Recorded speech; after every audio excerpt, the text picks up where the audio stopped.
Hi there, ready to install your ZER6003AV-CCP-MOB? Great!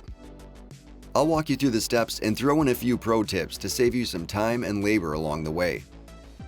But before we do that, your flush valve should include these parts.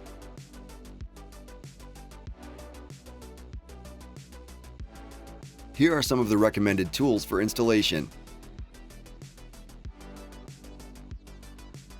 Okay, let's get started. First, shut off the main water supply.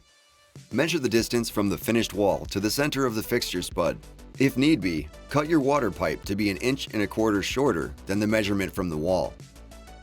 Then sweat on the adapter, as seen here, already installed. Slide the chrome tube over the water pipe. It should reach from the wall to the first thread on the adapter. If need be, cut the chrome tube to fit. Slide the cast wall escutcheon over the chrome tube all the way until it's flush against the wall. Then tighten the set screw with an Allen wrench. To ensure a watertight connection, wrap the threads on the adapter with PTFE pipe thread tape and/or pipe thread sealer as desired. Thread the control stop valve onto the water supply pipe.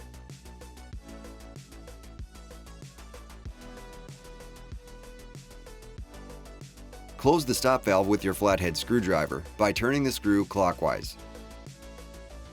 It's crucial to do this before you turn on the main water supply.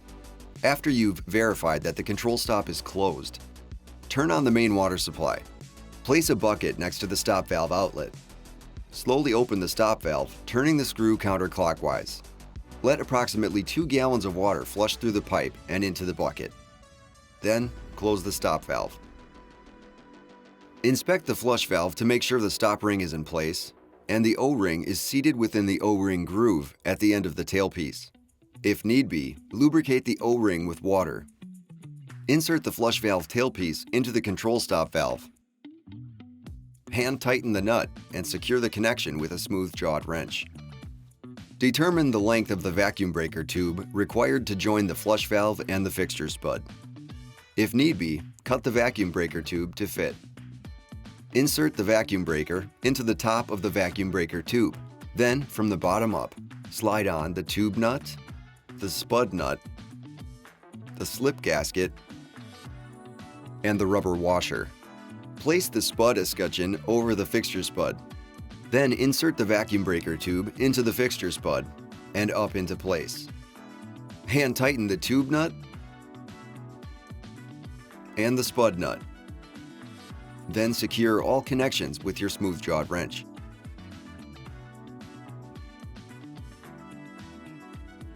Now we're ready to install the E-Z Flush sensor assembly. Insert the red gasket into the end of the sensor assembly and thread on the nut. Tighten the connection with the wrench supplied with your E-Z Flush sensor. Remove the battery tray from the sensor assembly with your Allen wrench and install the 4 C batteries as depicted. Do not mix lithium and alkaline batteries, use one or the other. Reinstall the battery tray. Once installed, you'll hear the gears turn, letting you know that the unit has power.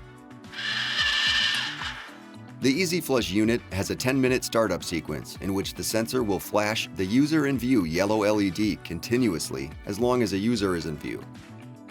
After the sequence is completed, and when the sensor has a user in view, the yellow LED will flash only 3 times, but after a 5-second delay.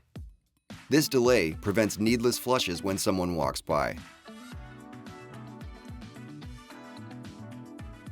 If you need to adjust your sensor activation distance, remove the battery tray once again and remove the faceplate of the E-Z Flush sensor assembly. With the faceplate off the unit, reinstall the battery tray to activate the unit. Grab the sensor adjustment tool from its place, as seen here. Stand at the desired activation distance from the sensor. Using the sensor adjustment tool, turn down the sensor sensitivity all the way, and then slowly back up until the yellow LED begins to flash. Ensure the sensor does not detect the stall door or a wall by stepping out of the sensor path and making sure the yellow LED is not flashing. If it is, you'll need to shorten the activation distance.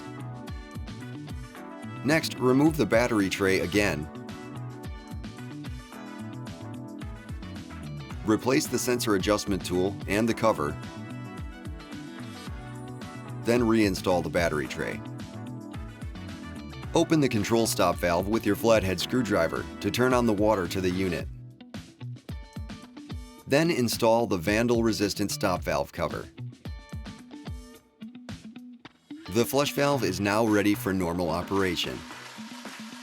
I hope you found this installation video helpful. If you encountered issues, you can reach out to Zurn's expert team for support. And check out our library of other how-to videos on our YouTube channel.